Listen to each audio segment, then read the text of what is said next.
What is up, everybody? Welcome back to another video. In today's video, we are going to be talking about a receiver that could have a big impact on the Detroit Lions next season, that could break out next season, that's being very overlooked by probably a lot of Lions fans. That's me. So let's get it started. You know, I got to shout out DoseOfDion, man, because it was actually the first time I went live on YouTube. And, you know, guys don't know DoseOfDion. He put out a lot of good content for the Detroit Lions. Welcome everybody to a video. Glad you guys are here.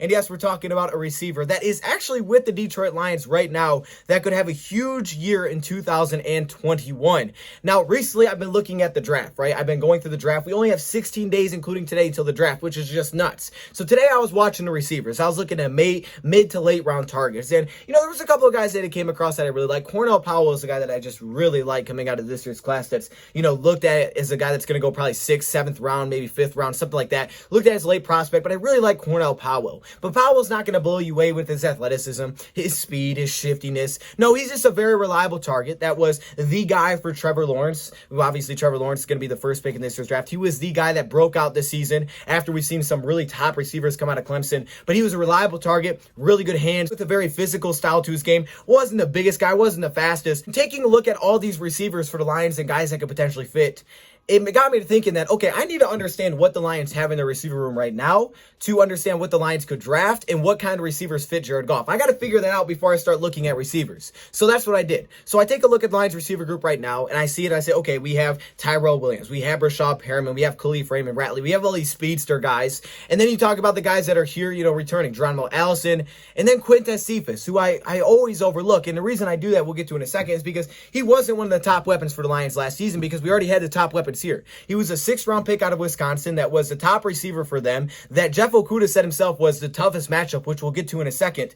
But he came in behind Marvin Jones, Kenny Golladay, Danny Amendola, TJ Hockenson, DeAndre Swift, in terms of players that Matthew Stafford would target, behind a lot of top weapons. So I'm like, okay, here's what we have. Now, what does Jared Goff like to throw to? Well, clearly he likes the speedsters, the guys that can stretch the field, and the Lions have got those guys. But what are his top weapons every year? Well, one guy that you'll notice if you look at receiving stats by year for the Rams is Cooper Kupp. Cooper Kupp is always near the top, if not the top, every year. He's always the guy that gets tons of receptions, and he's clearly one of the favorite targets for Jared Goff. He's going to have tons of production for the LA Rams. At Cooper Kupp coming out of the draft, because Cooper Kupp, I believe, was drafted in 2017, a 3rd round pick out of Eastern Washington.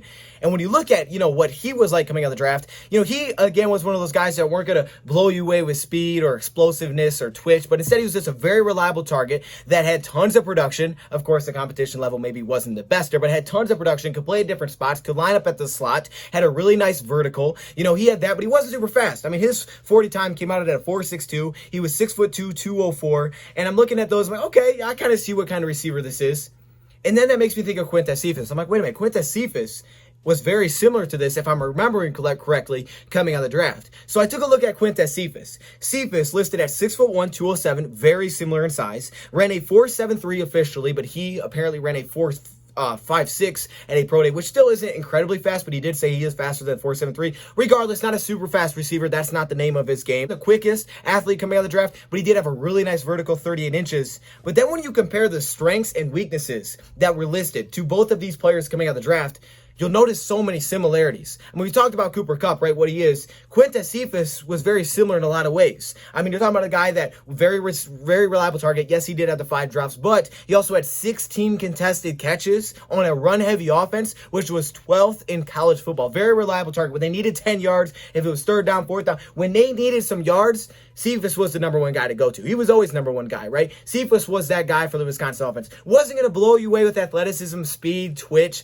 but he was reliable. And even if you go watch Quintez Cephus highlights back in college, you're going to be like, oh, notice a lot of 5-yard, you know, out routes, hitch routes, curl routes, you know, basic routes. Every once in a while, he'll hit you with a deep post, or he'll have a go route and he'll go deep and make a nice catch. But even watching his highlights, you're going to see a lot of underneath routes, drag routes, things like that are just easy for the quarterback to hit. Just an option for the quarterback that's, you know, very reliable, but also someone that's just the quarterback's best friend because he's there and he, you know, he'll catch the football. That's kind of what Danny Amendola was for the Lions offense for Matthew Stafford, right? And Amendola had career years with Detroit. But because of all these receivers that were ahead of Cephas, we really didn't get to see Cephas be what maybe he could be. Plus, he was in a different type of offense. I mean, he wasn't playing with Jared Goff. He was playing with Stafford, which was built to take a lot of shots. I mean, that's clearly what it was. So it maybe wasn't the perfect fit for the Detroit Lions with Quintez Cephus, but he was still known to get separation while not being that fast. I mean, he may have been the Danny Amendola replacement down the road. He reminds people of James Jones or Anquan Bolden. I mean, that's kind of what he reminded you of. So maybe he wouldn't have the biggest impact this year, but in the Lions' grand scheme of things, when they were drafting him, their thought was long-term, I believe, and it was, okay, this could be a long-term option that's maybe the replacement for Amendola because he's getting older. You know, just a reliable weapon for Stafford.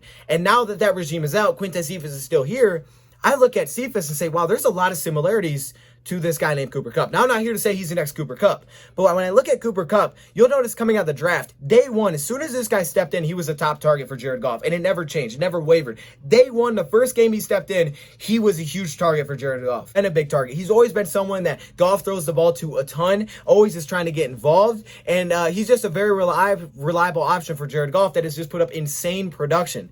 And I think Cephas is a very, very similar player when you look at size, speed, strengths, weaknesses. There's so many similarities between these two guys. Now, this is Kupp in the rookie season. You can see by the top of the screen here. He's going to do a nice little post in the back of the end zone, catch this for a touchdown. I'm going to show you one with Cephas because this is pretty much all he did last season from the outside. Slot's just the position to line up at. My point is there's a lot of similarities in their two games and how they can be utilized. Slot or outside doesn't matter. They can be utilized in a lot of similar ways. Here, Kupp is at the bottom of the screen, and this is something that we're definitely anticipating. At the top here would probably be a Tyrell Williams or a Rashad Perriman. And you're just going to get a nice little crosser play action. We're definitely expecting this next season.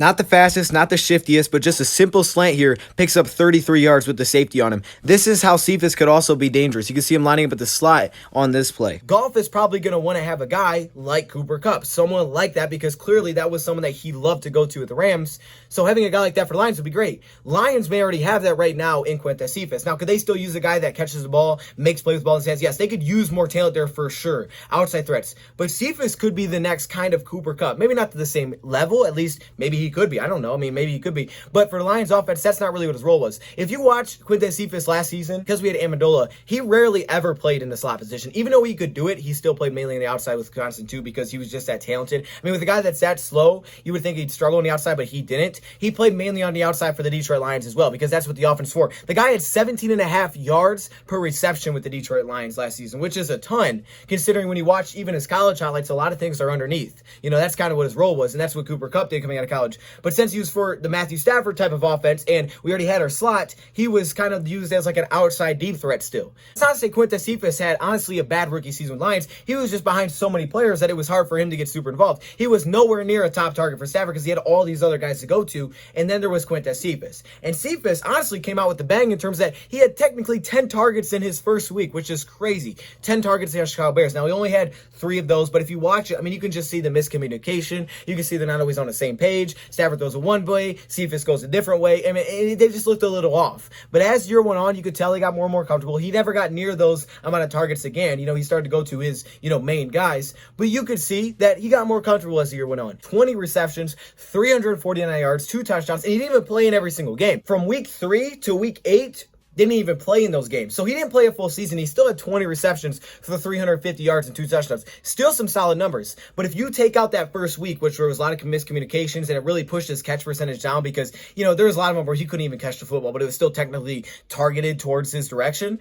He would have had 17 receptions on 25 targets, which is 68%, which would have been extremely high. 306 yards and 2 touchdowns in that span, taking out the first week and still not playing between week 3 and week 8. What stuck out to me the most was what he did against divisional teams. Against divisional opponents, Minnesota, Green Bay, Chicago, he played in all 6 of those games. He had 14 receptions for 258 yards and 2 touchdowns. So both of his touchdowns and 258 of his 349 total yards came in those 6 games against divisional opponents. He did a lot and not a lot of opportunities. That's my point. And if you take out that first week, the guy caught 68% of his passes thrown his way. And that's the kind of target. That wasn't on little dink and dunks where you look at a guy like Cooper Kupp, who on his career is averaging 12.4 yards per completion and 8.8 yards per target. Quintez Cephus had 10 yards per target and 17.5 yards per reception. So that's probably going to go down with the Lions next season because statistically, only 41% of Jared Goff's passing yards last season were in the air. Everything else came after the catch. And I think Quintez Cephus has an opportunity to be kind of like our next Cooper Kupp for Jared Goff. Now, maybe not to that extent, be awesome if he got to that level, but he's incredible. But in terms of play style, how we could fit in this offense, heading into the year with a healthy receiver group, assuming if we drafted nobody and it was just like it is right now, my starters would be Tyrell Williams and Brashad Perriman playing the outside, and I would put Quintez Cephus at slot because Cephas doesn't have the best speed, but he's got a way to get separation, and he makes so many contested grabs, and he's not afraid to go over the middle. 16 contested grabs was 12th in the country, and he was playing on a run-heavy offense. That's impressive. By strictly measurables, Cephas probably has more outside versatility, which he probably does, because if you watch him back in college, I mean,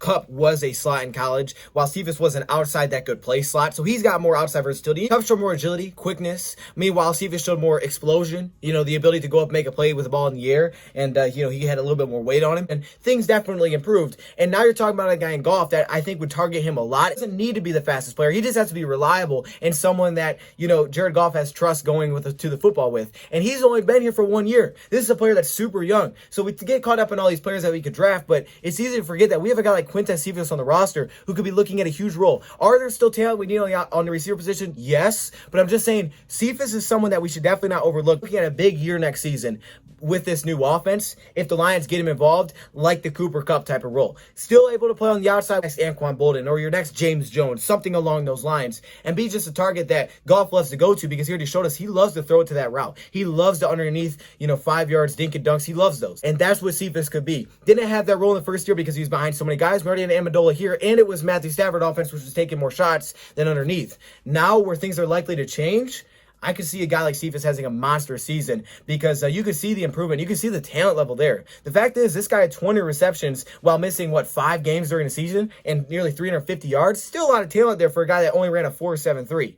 So I'm just saying, I think Quintez Cephas could be a big part of the offense. Let me know your thoughts, comments below. Thank you, Prep, for watching, and I'm out.